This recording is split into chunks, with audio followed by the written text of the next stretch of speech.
April 2022 in Los Angeles. The phones of talent agents are blowing up.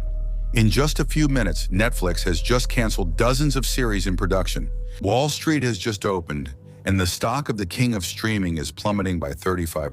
$50 billion in value vanished in a single morning, leaving hundreds of creators and technicians out of work. The reason for this catastrophe is that, for the first time in 10 years, the platform is losing subscribers. A few miles away, in the Disney offices, the executives believe they have won the war. But what they don't know yet is that this crisis is going to hit them twice as hard. A few months later, Mickey's century-old empire reports a staggering loss of $4 billion on its digital platform, which leads to the firing of its boss over the weekend. But how could the greatest creator of pop culture in history, owner of Star Wars, Marvel, and Pixar, get caught out like this by a simple website? Well, this disaster is not just a bump in the road. It's the brutal application of a formidable economic law that was theorized in 1996 by the Stanford economist W. Brian Arthur, known as the law of increasing returns. Hey, Team Mindset, I hope you're doing well. So, are you more Team Netflix or Disney Plus? Today, we're breaking down an invisible $100 billion war, a story of internal betrayal, accounting manipulation, and a cultural shock that brought Hollywood to its knees. For a century, success in Hollywood relied on a single variable: artistic intuition. A legendary producer would read a script and decide to invest $200 million based on a simple gut feeling. But when Netflix entered the arena, they ruthlessly trampled that old model. To them, your tastes aren't art, they're lines of code. Their concept is frighteningly simple: turning entertainment into a science of addiction. While Disney spends 3 years designing a single blockbuster for theaters, Netflix's algorithm analyzes your every behavior in real time. They know exactly at which second you hit pause, when you leave a video, and what kind of thumbnail will catch your eye on a Sunday night. And so, instead of betting on nostalgia, they produce dozens of ultra-targeted local content pieces that instantly adapt to global demand. When Squid Game goes global, it's the result of a distribution system tailored to the human brain. This is where the law of increasing returns from the introduction comes into play. In Disney's physical world, every new customer costs a lot. To accommodate more people, Disney has to build parks, make toys, rent cinemas. These are diminishing returns. As companies grow, structural costs rise. But in Netflix's digital world, adding a new subscriber costs almost nothing. Whether the platform serves 10 million or 200 million people, the technical infrastructure will remain almost the same, but the database itself becomes infinitely more powerful. The more subscribers Netflix has, the more data it collects. The more data it has, the more accurate its algorithm becomes. The more accurate its algorithm is, the more it will retain users and crush the competition. That's the principle of winner takes all.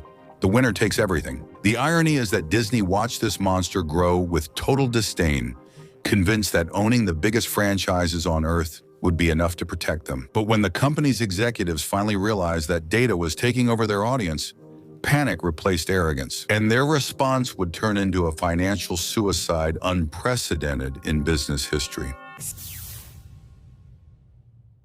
To try to take down Netflix, Disney made a radical decision in 2019. They abruptly shut off the licensing pipeline. Overnight, Disney pulled all its movies and series from the Netflix platform. This decision instantly cost them billions of dollars in guaranteed revenue. But the executives had a different goal in mind. They decided to bet everything on launching their own weapon of mass destruction.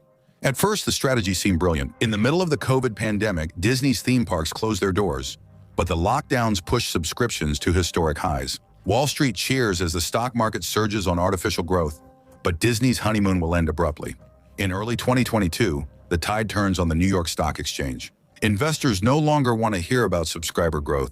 They demand real profitability, and that's where the trap closes. Because yes, as you might suspect, getting those subscribers wasn't free. Far from it.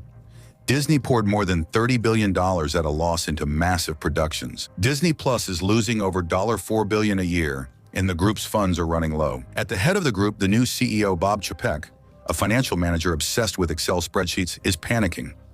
Shakeup has turned Disney's magic into a factory for disguising losses. To hide the extent of the disaster from shareholders, he sets up a highly toxic accounting manipulation. He decides to broadcast some Disney Plus productions on the group's traditional TV channels, like Disney Channel. This maneuver simply shifts production costs from the streaming platform to broadcasting channels, making Disney Plus appear less unprofitable than it is. But internally, the deception doesn't work. The financial directors and the group's longtime executives realize that the ship is sinking. On a Sunday evening in November 2022, a secret coup is organized in the shadows. The Disney board of directors secretly fires Bob Chapek without even giving him time to clear out his office. At the same moment, they call the former legendary boss, Bob Iger, to beg him to urgently come back and save the empire. The savior accepts, but the damage is already done.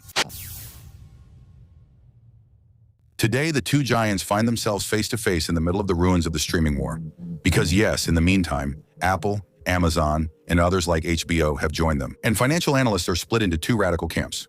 On one side, there are those who claim that Netflix has definitely won the war. On paper, Netflix has become an absolute free cash flow machine. They don't have theme parks to maintain, movie theaters to fill, or physical distribution crises. They own the direct pipeline to the brains of more than 260 million households around the world. But make no mistake, Netflix's crown is actually made of crystal.